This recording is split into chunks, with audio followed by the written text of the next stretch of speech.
위험 징후가 있대요. 있잖아요. 떠라. 여기 위험 징후? 우리나라 상황 아니에요? 저 내일 갑니다. 오늘부터 내 꿈은 연주입니다. 넌 못 들어가. 개종해. 개종이라는 관계가 있으니까. 아니 일단 개종해. 개종이요. 왜? 유태인 모자 알지?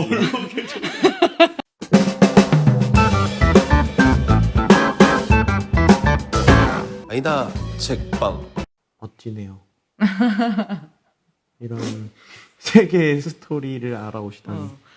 그 좀 영국에 대해서 좀 자세하게 알았던 게 좋았고요. 그 다음에 얘기가 이제 대공황 때 얘기인데 사실 이 부분이 되게 챕터가 엄청 길어가지고 맞아요. 읽으면서도 대공황이 언제적 대공황을 그럼 주로 하시는 거죠? 1차 대공황 20년대, 얘기 1920년. 1920년, 29년. 근데 이때가 미국에서 주식이 엄청 계속 올라가서 사람들이 다 계속 올라갈 거라고 생각했던 시기래요. 이게 맞아요. 그 위대한 개츠비 배경이 1920년대라 그러더라고요. 사람들이 돈을 흥청망청 막 쓰고 막 파티 열고 막 맨날 주식으로.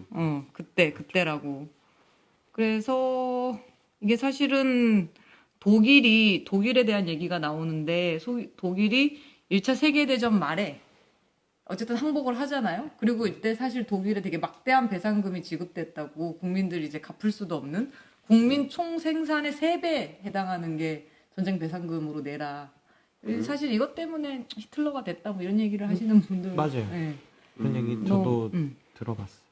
그래서 금이 없는데 그러니까 사실은 이 상황 때문에 어쩔 수 없이 독일이 가장 먼저 근본 이자를 폐지할 수밖에 없었다고. 돈을 그렇죠, 찍어내야 그렇죠. 되니까. 맞아.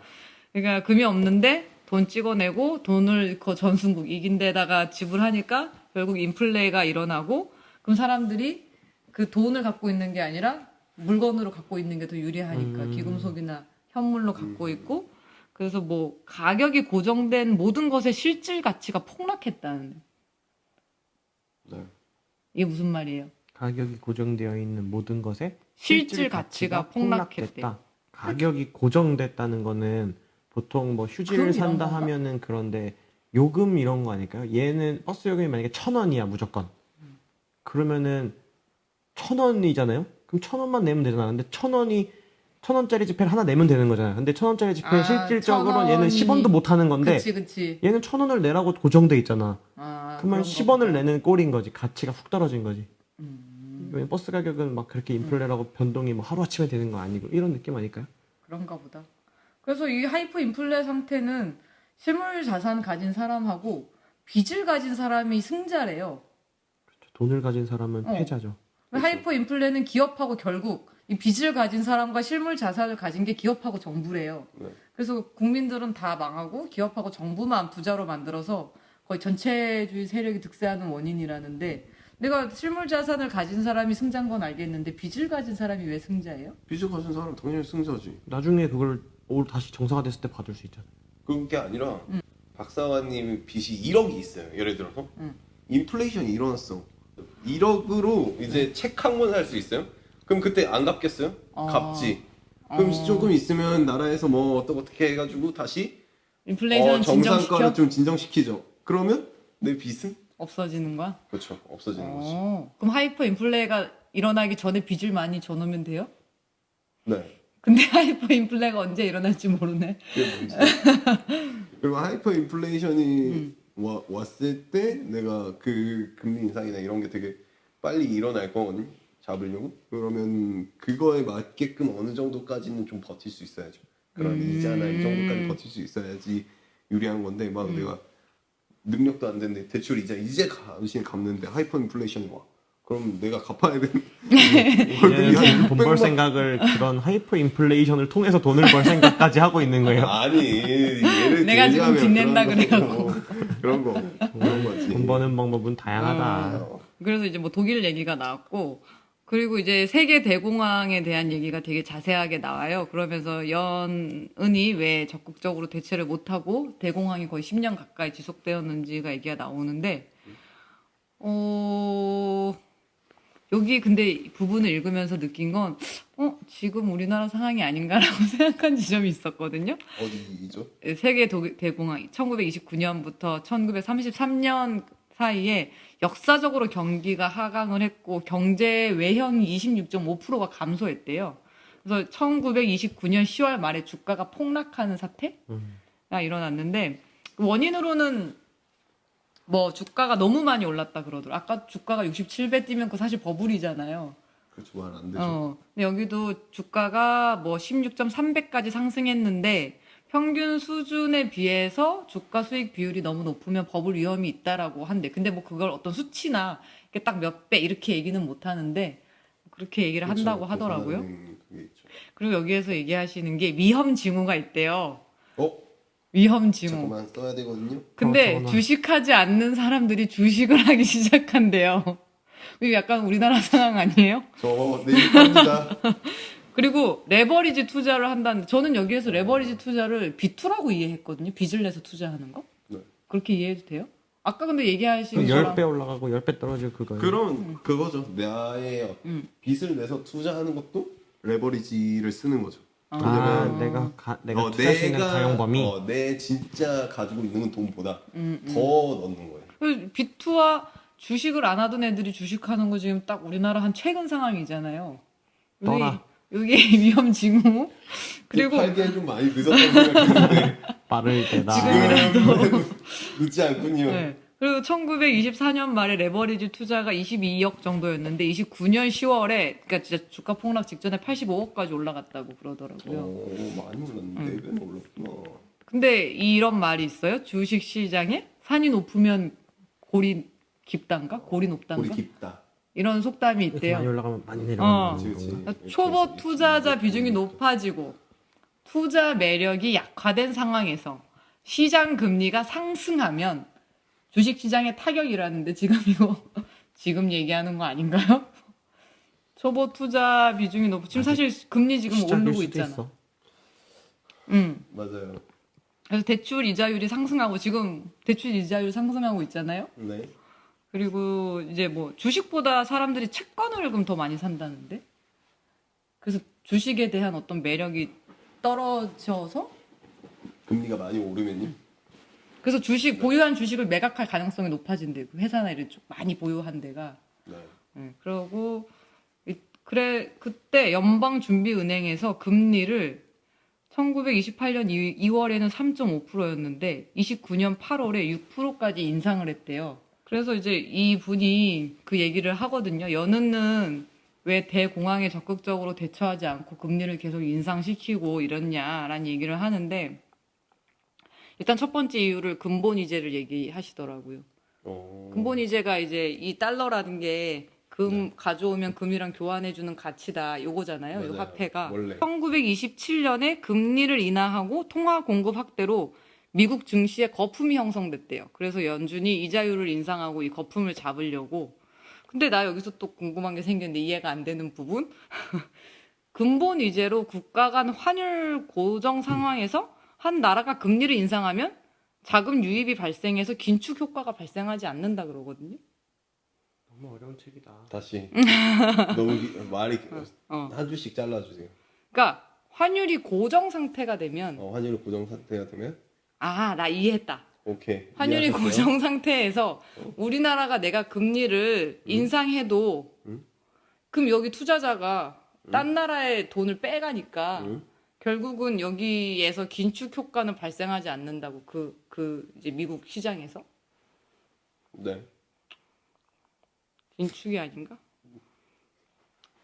아무튼 나 이해 안 돼. 나도 안 돼. 너무 어려워. 이 얘기인 것 같아요. 그러니까 왜 이렇게 화가 났지? 아니, 그 내가 책을 2번이나 읽었다니까. 그러니까 이제 금리를 인상하면 봐봐요. 돈을 맡겨야 돼요. 우리 셰프로님이 돈한 많이 100, 벌었어. 100억 정도 있어. 100억 정도 있어. 미국에서 우리한테 맡겨. 5% 줄게. 1년에 5%. 5억 정도면 뭐 지금 아유, 맡겨야지. 70살인데. 근데 이제 70살. 한국에서 이렇게 얘기하는 거예요. 우리한테 맡겨. 4억 줄게. 그럼 어디 선택하시겠어요? 미국 가야죠. 그렇죠? 내 자산은 다 미국으로 파킹하겠죠. 그래서 이제 그러면 뭐야? 달러로 바꿔야겠죠. 한국 돈으로는 안 받아줍니까? 당연하죠. 당연하죠. 세계 어딜 가도 달러예요. 원화는 결제 수단이 아니잖아요. 어쨌든 그래서 이제 아니고 그래서 이제 그쪽으로 달러가 다 유출이 된다는 거죠. 뭐 우리가 일본에서 만약에 7% 보장해 준대. 그럼 일본에 엔화로 하겠죠. 바꿔서 가야 뭐 되니까. 엔화로 바꾸지 않아도 달러로 바꿔서 보내주면 되니까. 왜냐면 달러는 원하지. 근데 원화는 원하지 않죠. 너무 슬 그래서 이제 달러가 많이 유출되고 그런다는 얘기 같아요. 달러가 나가면 금이 나가니까. 어쨌든 금에 엮여 있기 때문에 있다면 예, 뭐 긴축이나 이런 어떤 그 통화량을 이용해 가지고 유동적으로 하려 했는데. 그 대공황이 발생했을 때 적극 대처가 안 되고 좀 장기화된 이유. 그리고 그때 미 연준이 청산주의가 있었대요. 약간 너무 과잉으로 사람들이 이렇게 막 했다. 그러니까는 뭐 부동산도 청산하고 주식도 청산하고 다 뭐 팔아라 네 잘못이니까. 약간 그래가지고 좀 적극적으로 이렇게 경기 활성화를 위해서 하지 않았다라고 좀 얘기를 하시더라고요. 근데 이제 이게 좀 장기화되고 경제 주식 시장이 완전히 다 붕괴된 이유가 이제 개인 투자자뿐 아니라 금융기관도 연쇄적으로 파산을 해버렸는데 연준에서 그것까지 미처 고려하지 않았다. 그 부분은 몰랐다라고 이분은 얘기하시는데 근데 저는 약간 음모론도 거예요. 들었는데 어떤 자기네가 이걸 조정해서 자기네가 돈 버는. 솔직히 주식을 조정을 하면 디플레와 인플레가 발생한다는 걸 내가 아는 사람이면 연준을 만든 사람 자체가 엄청난 투자 기업 1, 2등 자기네가 자기네 별장에 만나가지고 만든 거잖아요. 거기 어차피 국가기관도 아니니까 디플레 시킨 다음에 내가 주식 다 사가지고 인플레 시키면 다 내 돈인데? 물론 안 그랬겠지만 그렇게 내 마음대로 할 수 있겠죠. 다 내 돈인데? 그럼 왜 대통령 합니까? 미국에서 선거 왜 해요? 저도 연준 의장 같은 거. 아니야 그 대통령 후보들 연준 가서 인사하잖아. 연준은 자기네 그것만 할 수 있잖아요. 뭐야? 빼면 아 근데 에밀리와 대통령이- 거기 다 그 사람들이잖아. 그래, 대통령이 유대인인가? 7대 가문인가 막 그 사람들만 하잖아요. 근데 그렇다고 해서 그 미국 대통령의 어떤 얘기를 안 들어도 되는 건 아니라고 생각을 하거든요. 근데 거의 근데 연준과 대통령의 행정부는 굉장히 물론 협력을 해서 같이 하겠지만 굉장히 독립적이잖아요. 국가의 정부에 그걸 안 받아도 되잖아 거기는. 의장도 자기네끼리 뽑는 거 아니야? 의장 임기도 엄청 길잖아요. 그게 가능하다고? 그러니까 연준 근데- 음모론이 나오지. 근데 음모론일 뿐 그러지 않았겠지. 니가 연준이야. 너 안 할 거야? 오늘부터 내 꿈은 연준이잖아. 넌 못 들어가. 위장을 당해야 유대인 돼. 아니잖아. 아 유태인만 또 가능해? 그 집안이 어쨌든 걔네 설립 아. 자체가 다시 그럼 태어나야 혹시 돼. 모르잖아요. 개종해. 개종이라는 관계가 아니 있으니까. 일단 개종해. 개종이요. 아무튼 뭐 그렇습니다. 전 뭐 농담이었고요. 네. 어쨌든 디플레이션이 발생하죠. 그래서 1933년 물가가 왜 웃었다고 갑자기 개종하라 그래서? 그 유태인 모자 알지? 유대교 아, 유대교. 이스라엘에 흑인도 유대인 다 받아줘요. 그래 이렇게. 개종하면 된다니까. 아 그럼 유대인이 되는 거야? 태어나는 게 아니야. 그럼 선택하는 거야. 유대인은 대신 이스라엘 근데 가서 걔네 가문에서 너를 안 받아주지. 그건 그 다음 문제. 그 다음 문제야? 일단 개종이 시급합니다. 인생의 목표가 유태인 되는 걸로 만들어야 돼. 어쨌든 물가가 27% 이상 떨어졌대요. 디플레이션. 왜요? 그 대공황 때 은행이 계속 아, 파산하니까 사람들이 예금을 인출해서 집에 갖다 숨겨놓으니까 통화량이 다 또 떨어지잖아요. 돈 안 쓰고 그러다 보니까 그래서 1933년 루즈벨트 행정부가 들어와서 뭐 근본 이자를 폐지하고 금융개혁을 해서 좀 정리가 되긴 했는데 네. 근데 그 이후에도 또 재정 긴축 정책을 펴가지고 거의 이거 봐요. 대공황 처음 발생하고 10년 뒤인 1939년 정도쯤 돼야 약간 가처분 소득이 29년 수준으로 다시 회복이 됐다고 그렇다고 합니다. 올해 돌아왔다. 네, 10년 정도 걸렸다고 하고. 그래서 2008년에 리먼 브러더스 파산하고 네. 그 뱅크런 네. 그게 사람들이 돈 빼서 도망가는 그때는 정말 연준이 즉각 양적 완화를 해가지고 이걸 빨리 잡았다고. 그때는 이게 근본 이자가 아니니까 묶여 있을 때가 아니니까 사실 얼마 전에 코로나도 그렇게 해서 양적 완화로. 거잖아요. 네. 근데 나는 이걸 읽다 보니까 약간 그럼 계속 양적 완화만 하고 계속 경제는 계속 성장만 해야 되는 건가? 네. 왜? 그러면 물가가 계속 올라가잖아. 아니야 갑자기 막 엄청난 인플레이션이 계속 일어나는 건 당연히 안 좋은 일인데 응. 한 1%? 2%는 1%, 계속 2%. 올라가야 되는 거야? 왜냐면 그래야지 사람들도 적당한 인플레이션. 만약에 최 프로님 월급이 안 올라가요? 계속 시간이 지나도. 근데 물가도 다 떨어지면 좋잖아. 근데 그럼 사람들이 물가는 왜 돈을 벌려고 오르기만 하는 하고 내리지는 아, 않아요. 근데 그런 거는 있더라고요. 내가 사람들이 뭐 대출을 받아서 집을 샀는데 물가 떨어지면 완전 망하는 거잖아. 그렇죠? 집값 떨어지면 망하는 거잖아. 이제 그런 것 때문에 되게 그게 리먼 브라더스 사태인가? 네, 비슷한 걸로 알고 있어요. 그런 물가도 언제 한 번은 내려봤으면 좋겠네요. 나도 물가 너무 내 월급은 비싼데. 올라갔으면 좋겠고. 그건 안 되는 거야? 네. 아니, 봐봐. 안 되지. 과자 가격이 500원이었어. 시대가 지나서 1000원이 된 건 알겠어. 네. 근데 어쩔 때 막 그런 식당도 가면은 물가 상승으로 7,500원이었는데 8,000원을 받습니다. 이렇게 하잖아요. 그러면은 언젠가는 콩나물이 잘 수급이 되고 하면은 다시 7,500원으로 돌아올 수 있잖아. 원가가 달라진 거죠. 절대 안 돌아오잖아. 그래, 치킨 값도 안 떨어지고. 아니죠. 왜냐면 만약에 콩나물 값이 500원이었다 칠게요. 500원일 때 사람들이 500원에 사 먹었어요. 1,000원이 물가 인상 때문에 어쩔 수 없이 불가피하게 됐어요. 1,000원이 됐어요. 그래서 이제 사람들이 사 먹어. 그럼 그거에 맞춰서 다른 물건이나 아니면 사람들의 소득이나 월급이나 이런 게 다 올라가요. 그럼 여기서 콩나물 가격만 다시 떨어뜨린다? 이거는 말 안 되죠. 콩나물 회사 왜? 입장에서. 다른 욕심 사람들 아닙니까? 다 퍼센트를 그렇게 올려 먹었다고. 그러니까 그게 나쁜 거 아닙니까? 그러면 다 같이 내려가야 되나? 다 같이 내려가야 돼. 내 월급도 뭐 같이 내려가고? 갖고 있는 집도 차도 뭐도 다 같이 내려가야 되는 거죠. 왜?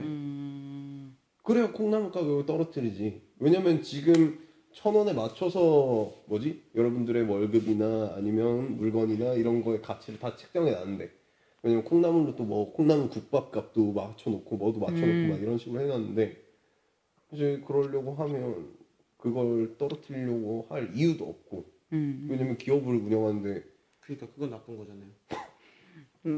이미 기업은- 물가가 기업 입장에서 당연한 건데 그냥 소비자 입장에서는 아니 올라가는 게 부득이하게 올라갔으면은 네. 맞아. 그 상황이 그게 일시적인 끝나면? 상황이었다면 왜냐면 정기적인 그런 물가 상승 그 시기가 아니고 네. 만약에 외국에서 뭐 우크라이나 전쟁 때문에 이게 수급이 안 돼서 어쩔 수 없이 부득이하게 뭐 양상추 가격이 올랐어요. 그러면 오를 수 있어. 그거는 그러면은 이게 시국인지 할 수 있어. 전쟁이 끝났어. 내려오냐는 거죠. 그 왜 치킨이 닭갈비 가격이 그렇게 되게 많이 뛰어가지고 거의 뭐 지금 삼겹살이랑 비슷하잖아요. 닭갈비 가격이 왜 뛰었는 줄 아세요? 언제 처음으로 크게? 몰라요. 그때 아니야? 닭갈비 지금 괜히 여기서 내가 얘기하는 건 내가 어디 사는지 내가 알아보는 건데 ITX가 경춘선 개통됐을 때 그날 바로 올랐어요. 그래요? 아, 진짜? 그날 9,000원이었어요. 그때까지. 나는 그 왜 그 한창 닭들 조류독감 걸려서 그때 오른 줄 알았는데. 그때 오른 거 아니에요? 아니야. 경춘선 개통과 함께 10,000원인가 11,000원이 됐어. 그럴 수 있지. 그거는 그거는 물가 상승률이랑 상관이 없잖아. 담합이죠. 그러니까 나쁜 놈들 아니냐고. 뭐 인플레이션은 어느 정도 반영했겠죠. 아니 뭐 어떻게 인플레이션이 이렇게 매번 있어. 그래. 그 어쨌든 네. 여기에서 보면 역사적으로 인플레이션 물가 상승을 월급은 디플레이션. 반영해서 주시잖아요. 그러기도 하고 안 해주잖아요 제대로.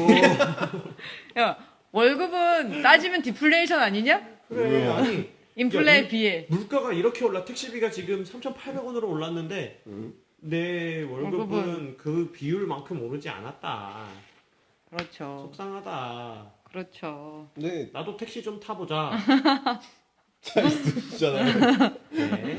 네. 그래서 근본 이제 얘기가 이후의 상황 얘기는 뭐 저는 안 해도 될 것 같은데 어쨌든 여기에서의 이 분이 내린 결론은 그 경제가 아무리 심각해도 공격적인 금리 인하와 적극적인 재정 확대를 펼치면 경기 회복이 가능하다. 독일의 사례와 그때 당시 뭐 루즈벨트에서 닉슨 대통령, 닉슨 쇼크라고 하는 금태환 정지 시까지 디플레가 되게 많이 이렇게 있었나 봐요. 근데 닉슨이 금태환 정지를 시키면서 이렇게 인플레가 이렇게 좀 계속 된 것 같아요. 아무튼 저 힘들었어요. 너무 책이 어려웠네요. 너무 내가 볼 땐 진짜로 읽는데 많이 고생했을 것 같아요. 네, 그 뒤에 닉슨 쇼크 이후의 얘기도 되게 많고 뭐 어쩌고 저쩌고 있는데 어쨌든 이분이 얘기하는 건 계속 인플레이션을 어느 정도는 계속 시켜줘야 된다는 것 같고. 맞아요. 맞는 것 같아요. 근데 저희 지금 막 코로나 상황 이런 걸로 좀 경기 어렵잖아요. 네. 근데 사실 무역은 또 되게 잘 되고 있다고 하던데. 맞아. 어렵긴 어렵나? 안 어렵나? 우리나라 무역 무역은 너무 엄청 잘 뭐 되고. 달성하고 계속 이런 뉴스가 나오니까. 뭐 수출액이 계속 는다고 해요. 근데 뭐지? 그게 다 집중된 다 고루 이렇게 나가는 게 아니라 몇 개의 품목이 엄청 멱살 잡고 가는 느낌이. 잘 팔린다고 알고 있어요. 최근에. 그래서 다 같이 잘 되면 너무 좋은데 잘 되는 몇 개의 업종만 엄청 잘 된다고 들었거든요. 그래서 좀 네. 그리고 이 뒷부분에 얘기가 나오는데 고정 환율 제도랑 변동 환율 제도가 나오는데 네. 이걸 좀 정확하게 설명해 주시겠어요? 이 고정 환율 제도면 1달러는 뭐 1,200원 이렇게 고정돼 있다는 거예요?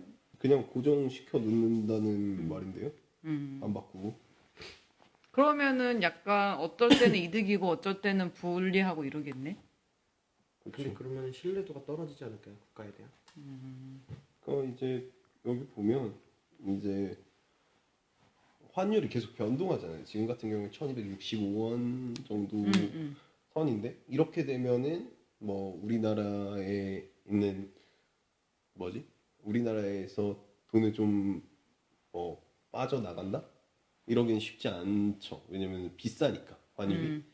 그리고 만약에 싸지면은 뭐 돈이 들어오는 그런 어떤 변동성이 있는데 그에 따라서 외국인 투자자들 왔다 갔다 하고 이거를 이제 어느 정도 충격을 완화할 수 있는 거죠. 우리나라는 사실 선진국 반열에 들어 있는데도 이런 일이 일어나죠. 근데 스리랑카 얼마 전에 디폴트 뭐 그런 것들이 있었는데 그런 나라는 이제 환율 방어가 잘 안 되고 뭐 이러니까 물건을 구하기가 쉽지 않았겠죠. 그래서 그러지 않았나. 잘 몰라요, 저도. 경제 전문가로서 맞아. 검사를 해주시고 계십니다. 우리는 다 돈에 대해서 하나도 몰라. 주식을 좀 해봤던 이유로 주식 조금 해봤다는 이유로 경제 고정 환율도 물어보고 아 근데 약간 그런 이게 어쨌든 경제 중심 얘기긴 한데 세계사도 같이 나오니까 미국이 2차 세계대전 이후 소련을 막기 위해서 독일하고 일본을 자기의 방파제로 키웠다라는 게 좀 화가 나더라고요. 그런 내용도 있었어요. 우리나라도 그렇게 키워준 거 아니에요, 사실? 우리도 방파제야? 그러니까 북한 방파제? 최저 우리 전방이네. 그렇죠. 최전방이죠. 저지선. 그래서 정말. 엄청 많이 밀어줬죠. 여기가 뚫리면은 자유 진영은 일본부터 시작이고. 된다 하니까 그렇군요. 필사적으로 막과 지금도 그런 마음이니까. 지금은 우리를 신경 쓸 시간이 없을걸요. 네, 어쨌든 저는 이 책의 교훈은 이제 대공황이 시작되는가 에 대한 거였고 약간 사실 경제에 관한 역사책을 한 번은 약간 읽어봐야 되겠다는 생각을 했었거든요. 근데 사실 손이 안 가잖아. 이해도 안 되고. 맞아요. 근데 그럴 수 지금도 있어요. 사실 제가 오늘 뭐 설명을 한다고 했으나 제가 설명한 것보다 옆에 계신 분들이 이해해서 설명을 해준 게 더 많은 것 같은데 그래도 어쨌든 한번 조금은 알았으니까 뭐 한 권으로 읽는 세계 경제사 이런 책들 하나 더 읽어봐야겠다는 생각을 하긴 했습니다. 제 편은 재미없어서 재미없을 것 같아. 어떻게 이제 하품 그만하세요. 눈에 지금 눈물이 눈에 지금 글썽글썽. 뭐가 들어갔어요. 화가 나셨나요? 아니 경제학자 분들께 네. 좀 이제 좀 쉬운 말로 바꿔서 모두가 이해해야지 더 이제 더 각광을 받고 더 이런 경제 문제에 대해서 모든 사람들이 다 같이 함께 해야지 대비를 할 수 있고 그렇지 않을까? 아니야, 내가 너무 몰라서 그럴 수도 있어. 저도 모르겠어서 그래. 그렇다기보다 짜증나요. 이런 너무 어려워. 이분은 되게 쉽게 쓴 걸걸? 맞아 이분 더 쉽게 우리는 그런 거 초등학생을 위한 위한 경제. 역사, 어. 경제 뭐 이런 거를 조금 네. 찾아보는 걸로. 어떠셨어요? 내가 제가 계속 물어보려 질문 했는데. 공세를 했는데 내가 물어보려 했는데. 안 힘드셨어요? 아, 저는 그냥 뭐, 네, 잘 이렇게. 아픈 들었고요. 그만하세요. 제 프로? 제 프로. 네, 뭐, 재밌게 나름 그래도 잘 들었고, 저도 부연 설명했는데, 제가 맞는 얘기를 했는지 사실 잘 모르겠어요. 저도 뭐 그렇게 전문가 아니다 보니까 저번 시간도 그렇고 잘 모르겠고 그냥 뭐 내가 재밌었다. 다행입니다. 그럼 됐다. 그럼 네. 됐다. 몇 가지 개념을 알았으니까 제 프로는 어떠셨어요? 너무 유익했고 You liar. 걱정이 되네요. 저도. 그치? 그러니까 아. 뭐가 걱정이냐면은 다음번에 이제 저도 역사와 관련된 화폐의 역사라는 책을 준비하고 있는데 화폐의 역사도 어쨌든 보면은 이런 돈의 역사, 이런 금융의 역사 같은 거랑 좀 연결이 있다 보니까 사실 저도 어려운 말이 너무 많이 나와요. 처음 들어보는 말도 되게 많고 그렇죠. 그래서 이거를 또 하지만 우리 제 프로는 쉽게 설명하는데 달인이니까. 저도 그렇게 믿습니다. 저는 여기까지 하겠습니다. 갑자기 숙제가 끝나서 그래서 마음이 홀가분하네요. 다음번 맞아요. 주제부터는 네. 좀 이렇게 쉬운 거로 주제를 먼저 좀 정하면 어떨까? 돈 너무 어려웠어요. 하지만 우리 이 돈가스 이런 거 했으면 모르겠는데 방송을 기획한 한 1등님이 제일 좋아하는 게 돈이기 때문에 돈부터 했어야 원래 했어. 막 맞아요. 초밥집 가면은 맛있는 거 먼저 먹는 스타일이에요? 아니면 아껴놨다 나중에 먹는 스타일이에요? 먼저 전- 먹는 스타일이죠. 먼저 네. 먹는. 그럴 줄 알았어요. 생각 안 하고 그냥 손부터 가겠지. 저는 다 아껴놨다 마지막에 먹거든요.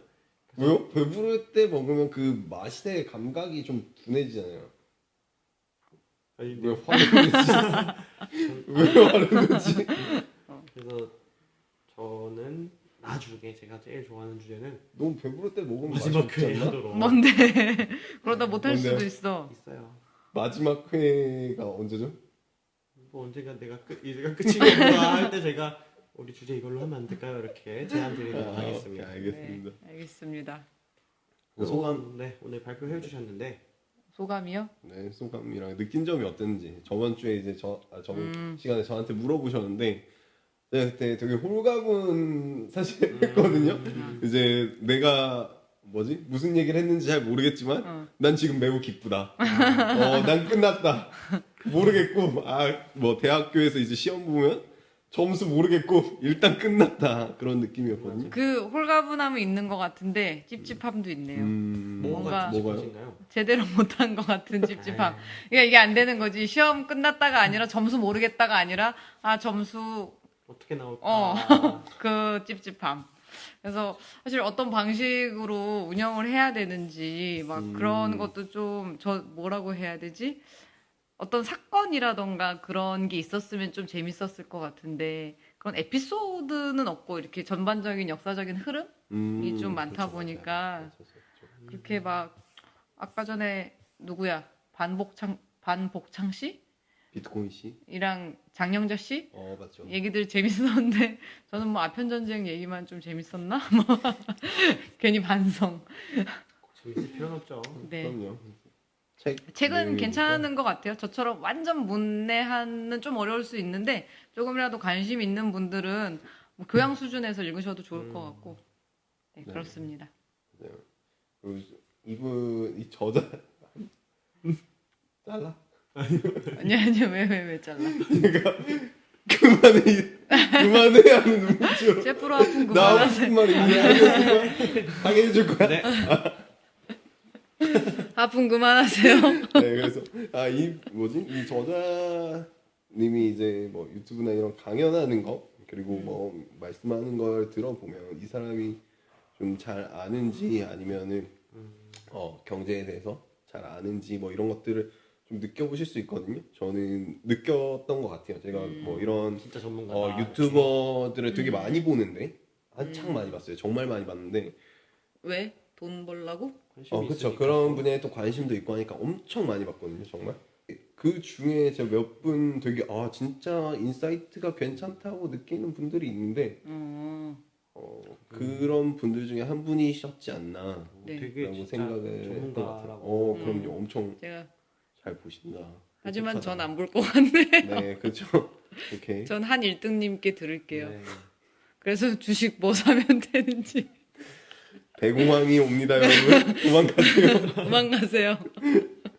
현물 사세요, 현물. 저희 오늘은 그러면 여기서 인사드리고요. 네. 다음 시간에는 최프로님께서 준비해서 또 유익한 시간 보내보도록 하겠습니다. 하나 둘 셋 하면 클로징 멘트 할까요? 뭔데요? 클로즈 멘트가 뭐야? 안녕히 계세요. 언제 정했어? 지금 안녕 아니고 안녕히 계세요가요? 안녕 할까요 그럼? 둘 다 하는 건 어떨까요? 어디 보고 해요? 뭐요? 저기 보고 가운데 해요? 보고 여기 하는 게 보고 해요? 낫죠. 둘 다 저거 둘다 어떻게 하죠? 안녕 하고 안녕히 계세요. 안녕히 계세요. 오케이. 하나 둘 셋. 안녕. 히 계세요.